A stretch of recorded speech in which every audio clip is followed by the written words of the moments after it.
तो दोस्तों यहाँ पर प्राचीन इतिहास से महाजनपद के टॉपिक से यहाँ पे कुछ इम्पोर्टेंट प्रश्न रहने वाले हैं। तो चलिए वीडियो को शुरू करते हैं। तो महाजनपद से जितने भी मैंने यहाँ पर क्वेश्चंस पर यहाँ पर हार्ट किया है, ये यहाँ पर रेड हार्ट किया है, इसका मतलब वो इम्पोर्टेंट क्वेश्चन है।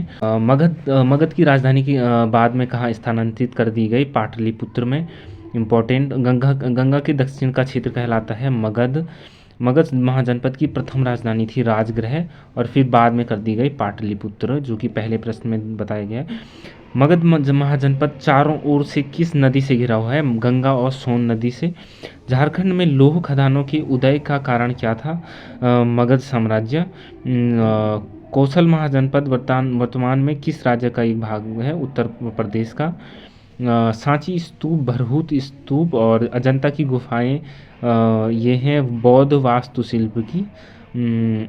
बिंबिसार को किस राजवंश का मुख्य संस्थापक माना जाता है? हर्यक राजवंश का। अवंती राज्य की राजधानी क्या थी? उज्जैनी यानी कि उज्जैन। वत्स राज्य की राजधानी क्या थी? कौशाम्बी। तो इसे याद रखने का तरीका हो सकता है कौशाम्बी। लोग कहते हैं ना कि मतलब कैसा है भाई, कोसा, तो कैसा है भाई, तो हम वत्स को पूछते हैं, मतलब जो हमारा शिष्य रहता है, वत्स रहता है, उसे पूछते हैं हम, तुम कैसे हो वत्स? तो कोसा है वत्स। तो इस तरीके से याद रख से हो कौशाम्बी वत्स। तो वत्स की राजधानी कौशाम्बी। किस राज्य ने वज्जियों पर आक्रमण करने के लिए बुद्ध की सलाह लेने के लिए वस्कार को भेजा था? अजातशत्रु ने। महाजनपद काल के दौरान मत्स्य की राजधानी कहाँ थी? विराटनगर। तो भाई मत्स्य एक तरीके से जो मत्स्य रहते हैं वो बहुत ज़्यादा रहते हैं, विराट रहते हैं, तो हम कह सकते हैं कि मत्स्य की राजधानी विराटनगर। वज्जी महाजनपद की राजधानी क्या थी? वैशाली।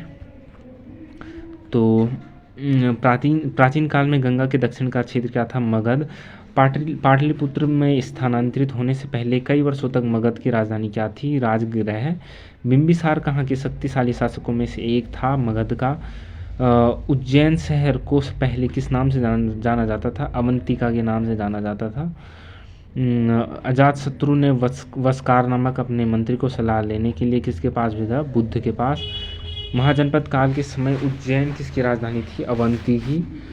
गांधार कला विद्यालय किससे प्रभावित था? ग्रीक और रोमन कला से।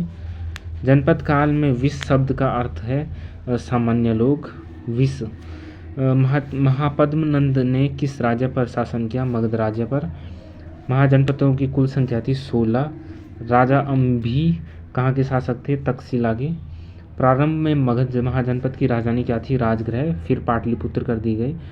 कौशल, अंग, काशी, वज्जी सभी किसके अंग थे? 16 महाजनपद के। अवंती महाजनपद की राजधानी थी उज्जैनी।